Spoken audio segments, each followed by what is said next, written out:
दोस्तों कुछ ही दिनों के बाद ईद उल अजहा यानी कि बकरीद का त्योहार आने वाला है।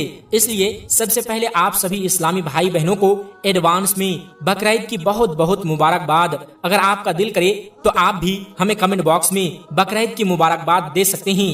दोस्तों जैसे ही ईद उल अजहा यानी बकरीद का त्योहार करीब आता है तो सरकार अपनी तरफ से नई गाइडलाइन जारी कर देती है और अपने अफसरों को यह हुक्म देती है कि इन नियमों पर सख्ती के साथ अमल करवाया जाए। दोस्तों आज की इस वीडियो में हम बात करने वाले हैं बकरीद 2026 की गाइडलाइन के बारे में। हम आपको बता दें कि इस बार 2026 को लेकर मोदी सरकार ने क्या गाइडलाइन जारी की है और ऐसे कौन से 5 खास नियम बनाए हैं जिन पर सरकार ने साफ कहा है कि सख्ती से अमल करवाया जाए। इसलिए यह वीडियो आप सभी के लिए बहुत ही ज्यादा जरूरी है। आप इस वीडियो को आखिर तक जरूर देखते रहिएगा। दोस्तों जैसा कि आप सब लोग जानते हैं कि बकरीद हजरत इब्राहिम अलैहिस्सलाम की सुन्नत है जिसे अल्लाह तबारक व तआला ने हर साहिब हैसियत मुसलमान पर वाजिब किया है। इसलिए हर साल बकरीद के मौके पर हर मर्द और औरत कुर्बानी करना चाहते हैं, लेकिन जैसे ही बकरीद करीब आती है हर साल सरकार की तरफ से नई गाइडलाइन जारी हो जाती है। कभी कहा जाता है कि खुले में नमाज नहीं पढ़ी जाएगी और कभी कहा जाता है कि खुले में कुर्बानी नहीं होगी।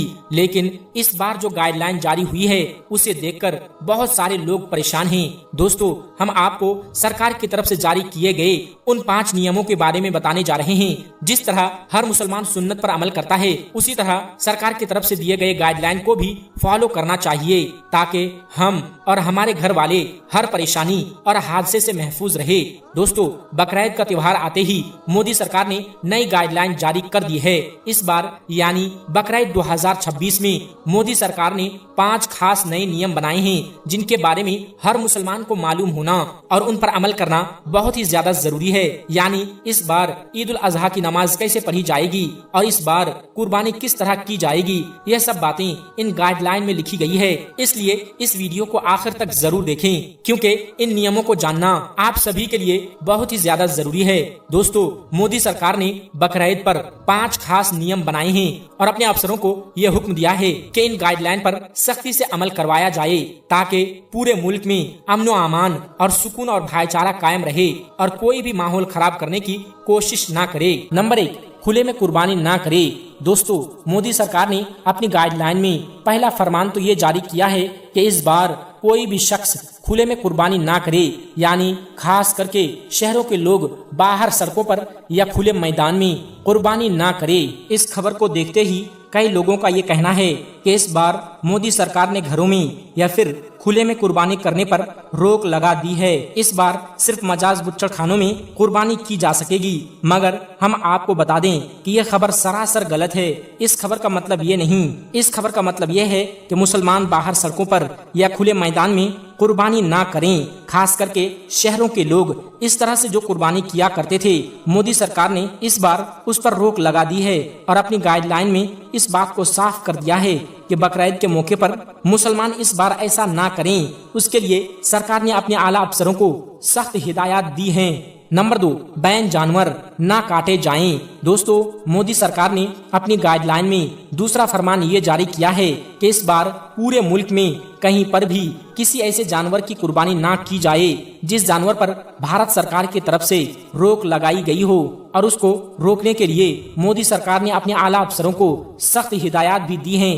दोस्तों सीधी सी बात है कि मोदी सरकार यहाँ पर गाय की बात कर रही है, यानी कि गोवंश की कुर्बानी को रोकने के लिए मोदी सरकार ने अपने आला अफसरों को सख्त हिदायत दी हैं और इस बार इस पर खास पाबंदी लगाने को कहा है क्योंकि आप सबको मालूम है कि गाय के साथ हिंदू भाइयों की आस्था जुड़ी हुई है। हिंदू भाई गाय को माता मानते हैं और उसकी पूजा करते हैं। इसलिए आप सबसे ये गुजारिश है कि इस बार आप ये गलती भूल कर भी ना करें। जिस जानवर पर भारत सरकार की तरफ से रोक लगाई गई हो उसकी आप भूल कर भी कुर्बानी करने की कोशिश ना करें। और साथ में मोदी सरकार ने ऐसे लोगों पर भी सख्त कार्रवाई करने के सख्त अहकामात दिए हैं जो लोग अफवाह फैलाने का काम करते हैं। यानी कि कई बार कुछ लोग ऐसे ही झूठी अफवाह फैला देते हैं फला जगह पर गाय की कुर्बानी की जा रही है या फिर हो रही है, जिससे फिर माहौल खराब हो जाता है। और इस बार मोदी सरकार ने ऐसे लोगों पर सख्त कार्रवाई करने की अहकामात अपने आला अफसरों को दे दी हैं। नंबर 3, कुर्बानी का गोश्त गैर मुस्लिम इलाकों में लेकर ना जाएं। दोस्तों, मोदी सरकार ने अपने गाइडलाइन में तीसरा फरमान ये जारी किया है कि इस बार बकरीद के मौके पर कोई भी मुसलमान कुर्बानी का गोश्त लेकर किसी भी ऐसे इलाके में ना जाए, यानी कि किसी भी ऐसे मोहल्लों में ना जाएं जहां पर गैर मुस्लिम लोग ज्यादातर रहते हैं, यानी कि ऐसा मोहल्ला जहां पर मुसलमान नहीं रहते हों या फिर कम रहते हों, ऐसी जगहों पर कुर्बानी का गोश्त ले जाने के लिए मना किया गया है। कहने का मतलब यह है कि हम जिस तरह से बकरीद के मौके पर कुर्बानी का गोश्त इधर उधर ले जाते हैं और एक दूसरे के यहाँ बांटते हैं, उसको किसी भी ऐसी जगह पर लेकर नहीं जाना चाहिए जहाँ पर मुसलमान लोग नहीं रहते हों, सिर्फ गैर मुस्लिम लोग ज्यादातर रहते हों। ऐसी जगह पर कुर्बानी का गोश्त लेकर नहीं जाना है। इसलिए आप इस बार बकरीद के मौके पर ये गलती भी भूल कर ना कर देना। नंबर 4, भीड़ लगाकर कुर्बानी ना करें। दोस्तों, मोदी सरकार ने अपनी गाइडलाइन में चौथा फरमान ये जारी किया है कि इस बार बकरीद के मौके पर कोई भीड़ लगाकर कुर्बानी ना करे, यानी कि कोई भी इज्तिमाई कुर्बानी ना करे, यानी कि जिस तरह से बकरीद के मौके पर और भीड़ भाड़ वाली जगह पर एक बड़े जानवर की कुर्बानी करते हैं। इस पर सरकार ने इस बार रोक लगा दी है, यानी कि मोदी सरकार ने इस बार इज्तिमाई कुर्बानी करने की इजाजत नहीं दी है। सरकार ने अपनी गाइडलाइन में यह साफ कर दिया है कि इस बार जिस किसी को भी कुर्बानी करने हैं वो अपने घरों में रहकर कुर्बानी करें, यानी कि भीड़ लगाकर इज्तिमाई कुर्बानी ना करें। नंबर 5, सोशल मीडिया पर अफवाह ना फैलाएं। दोस्तों, मोदी सरकार ने अपनी गाइडलाइन में 5वां फरमान ये जारी किया है कि बकरीद के मौके पर हर कोई सोशल मीडिया पर किसी भी तरह की कोई अफवाह ना फैलाएं। इसलिए सरकार ने अपने आला अफसरों को सख्त हिदायत दी हैं और सख्ती के साथ उस पर अमल करवाने के अहकामात भी दिए हैं और उसका अमल न करने वालों पर सख्त कार्रवाई करने की इजाजत भी दी है। यानी कि मोदी सरकार ने बकरीद पर अफवाह फैलाने वालों पर सख्त कार्रवाई करने के अहकामात अपने आला अफसरों को दे दिए हैं और साथ में ऐसे लोगों पर कार्रवाई करने का भी हुक्म जारी किया है जो लोग सोशल मीडिया पर अपलोड करते हैं और माहौल खराब करने की कोशिश करते हैं। ऐसे लोगों पर भी सख्त निगरानी रखने की अहकामात दिए गए हैं। इसलिए दोस्तों, इस बार बकरीद के मौके पर आप ये 5 गलतियां भूल कर भी ना करें और कुर्बानी के जानवर की कोई भी तस्वीर या वीडियो सोशल मीडिया पर अपलोड करके किसी भी तरह का कोई दिखावा ना करें। याद रखें, कुर्बानी सिर्फ और सिर्फ अल्लाह की रजा के लिए की जाती है, किसी दिखावे के लिए नहीं। इसलिए आप कुर्बानी के जानवर की तस्वीर या वीडियो सोशल मीडिया पर अपलोड करके कुर्बानी के जानवर की बेहुरमती ना करें। कुर्बानी सिर्फ अल्लाह की रजा के लिए और पूरे इखलास के साथ करें। दोस्तों, इस बार बकरीद के मौके पर मोदी सरकार ने ये 5 खास नियम बनाए हैं, इसका आप जरूर ख्याल करें और इस वीडियो को भी ज्यादा से ज्यादा मुसलमान भाई बहनों तक ये वीडियो पहुंच जाए। 3 लोगों की कुर्बानी कबूल नहीं होती।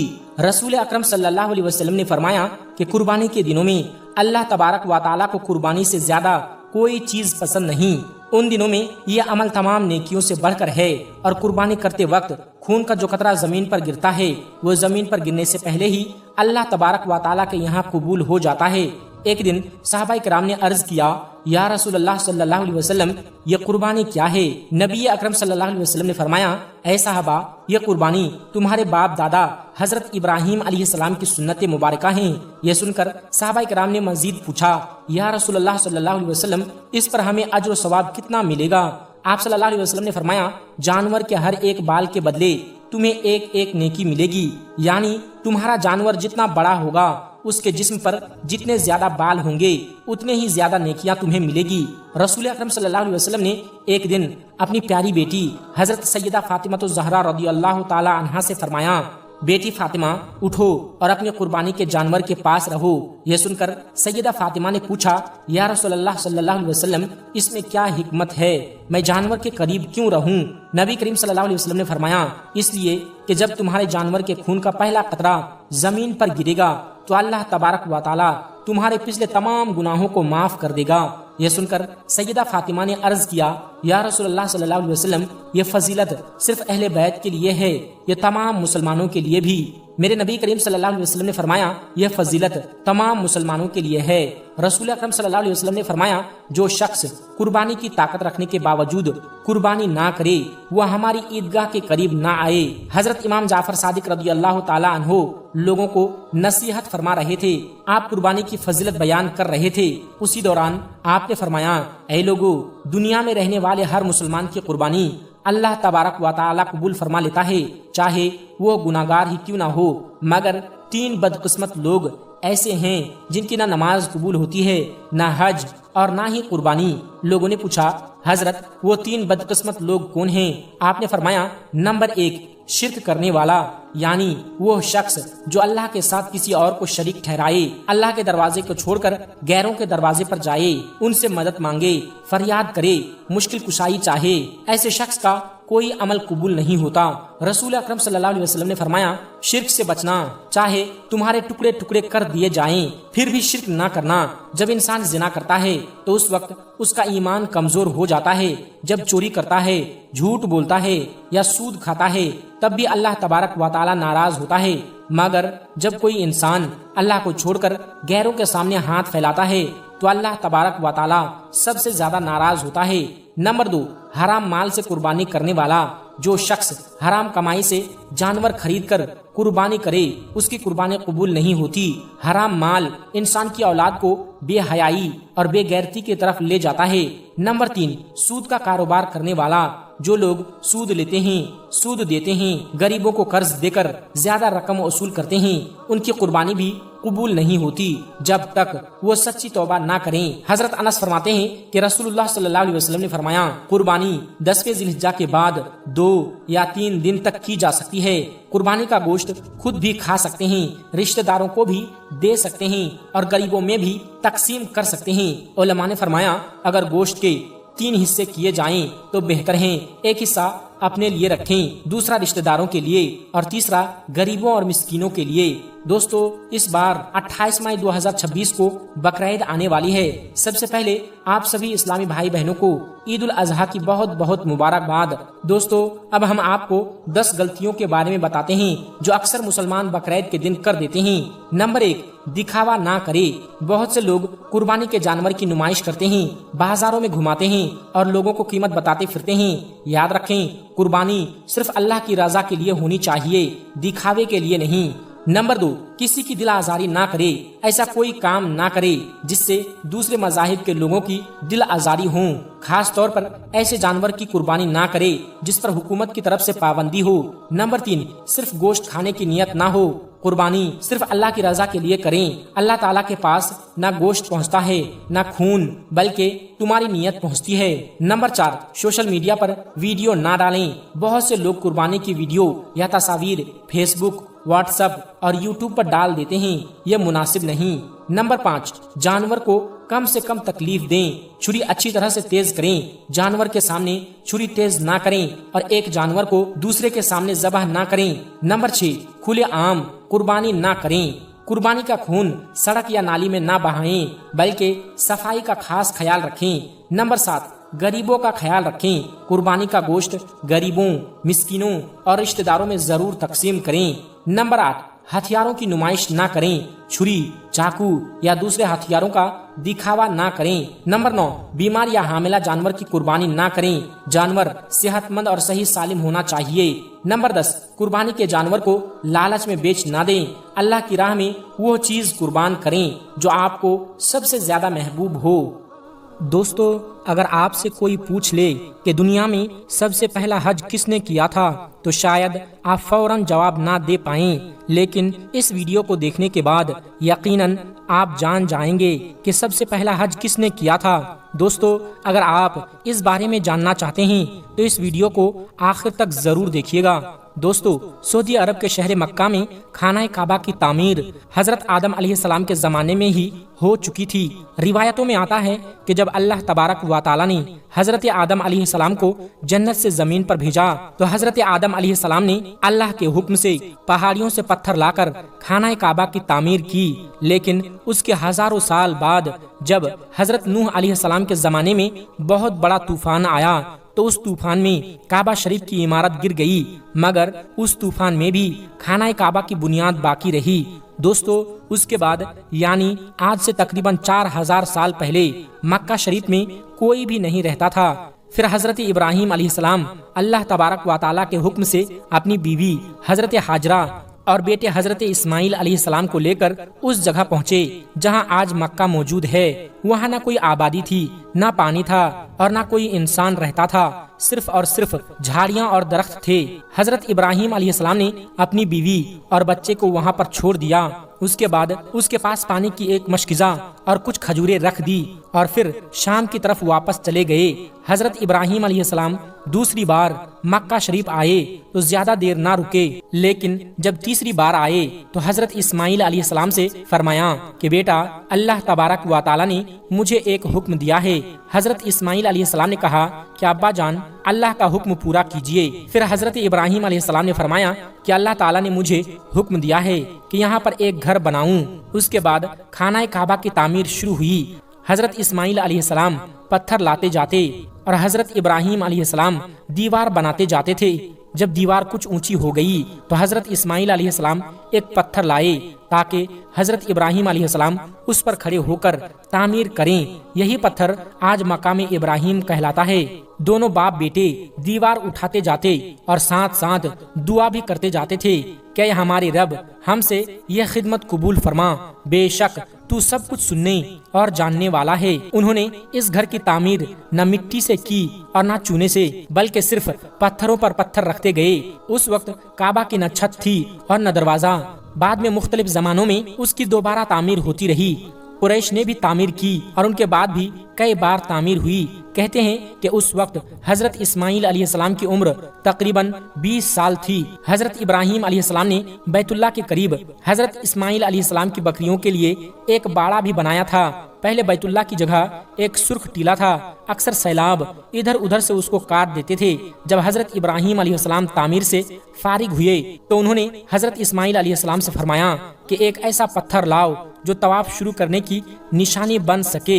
ये पत्थर हजरत जिब्राइल अलैहिस्सलाम अबू कबीस पहाड़ी से लाए और हजरत इब्राहिम अलैहिस्सलाम ने उस जगह नस्ब कर दिया जहां आज हजर अस्वद मौजूद है। रिवायत में आता है कि यह पत्थर बहुत रोशन था। हजरत जिब्राइल अलैहिस्सलाम ने हजरत इब्राहिम अलैहिस्सलाम को हज के तमाम मकामात भी दिखाए। फिर अल्लाह तबारक व तआला की तरफ से हुक्म हुआ कि लोगों को हज के लिए बुलाओ। हजरत इब्राहिम अलैहिस्सलाम ने अर्ज किया, ऐ अल्लाह, यहाँ कौन है जो मेरी आवाज सुनेगा? अल्लाह तबारक व तआला ने फरमाया, ऐ इब्राहिम, आवाज देना तुम्हारा काम है और उस आवाज को लोगों तक पहुँचाना मेरा काम है। फिर हजरत इब्राहिम अलैहिस्सलाम अबू कबीस पहाड़ी पर चढ़े और एक बड़े पत्थर पर खड़े होकर ऐलान किया, ऐ लोगो, अल्लाह ताला ने अपना घर बनाया है और तुम पर हज फर्ज किया है, लिहाजा अपने रब की पुकार पर लब्बैक कहो। अल्लाह ताला ने हजरत इब्राहिम अलैहिस्सलाम की आवाज को इतना बुलंद कर दिया कि दुनिया के हर इंसान तक वो आवाज पहुंच गई। यहाँ तक कि पहाड़ों, दरख्तों और जानवरों ने भी उस आवाज को सुना। उलमाए किराम के मुताबिक उसी ऐलान के बाद हज की शुरुआत हुई और सबसे पहला हज हजरत इब्राहिम अलैहिस्सलाम ने ही अदा किया। दोस्तों, एक रिवायत में आता है कि रसूलुल्लाह सल्लल्लाहु अलैहि वसल्लम ने फरमाया कि अल्लाह ताला हर दिन और रात बैतुल्लाह पर 120 रहमतें नाजिल फरमाता है। 60 रहमतें तवाफ करने वालों के लिए, 40 नमाज पढ़ने वालों के लिए और 20 सिर्फ काबा को देखने वालों के लिए। उलमाए किराम फरमाते हैं कि तवाफ करने वाला उन सब रहमतों को हासिल कर लेता है क्योंकि वो तवाफ भी करता है, नमाज भी पढ़ता है और काबा शरीफ की जियारत भी करता है। किसी ने क्या खूब कहा है, खाना काबा में तरह तरह की बरकतें हैं, उनको असल में घर वाला यानी अल्लाह ही बेहतर जानता है। जो शख्स अपने गुनाहों से डर कर यहाँ पर आता है, अल्लाह ताला उसकी हिफाजत फरमाता है। दोस्तों, तारीख में खाना काबा की कई बार तामीर हुई حضرت آدم علیہ السلام نے تعمیر کی، پھر حضرت شیس علیہ السلام نے، پھر حضرت ابراہیم علیہ السلام نے، اس کے بعد مختلف قوموں اور بادشاہوں نے بھی اس کی تعمیر کی۔ قریش نے بھی رسول اکرم صلی اللہ علیہ وسلم کے زمانے میں اس کی تعمیر کی تھی۔ قریش کے پاس حلال مال کم تھا، اس لیے وہ پوری عمارت مکمل نہ بنا سکے اور کچھ حصہ باہر رہ گیا، جسے آج حتیم یا حجر اسماعیل کہا جاتا ہے۔ بعد میں حضرت عبداللہ بن زبیر رضی اللہ تعالیٰ عنہ نے حضرت عائشہ رضی اللہ تعالیٰ عنہ کی حدیث کی روشنی میں دوبارہ تعمیر کی، پھر حجاج بن یوسف نے اسے دوبارہ قریش والی شکل میں بنا دیا۔ بعد میں عثمان سلطان مراد کے زمانے میں شدید بارش اور سیلاب کی وجہ سے کعبہ شریف کی کچھ دیواریں گر گئیں، پھر سلطان مراد نے دوبارہ تعمیر کروائی۔ آج جو تعمیر موجود ہے وہ اسی دور کی ہے۔ آخر میں دعا ہے کہ اللہ تعالی ہم سب کو بھی حج جیسی عظیم عبادت ادا کرنے کی توفیق عطا فرمائیں، آمین یا رب العالمین۔